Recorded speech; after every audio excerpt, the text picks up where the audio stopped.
চিকিৎসাধীন অবস্থায় চিরবিদায় নিয়েছেন।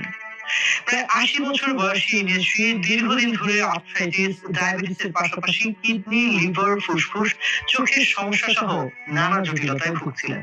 গত জানুয়ারি মাসে উন্নত চিকিৎসার জন্য লন্ডনে গিয়েছিলেন খালেদা জিয়া।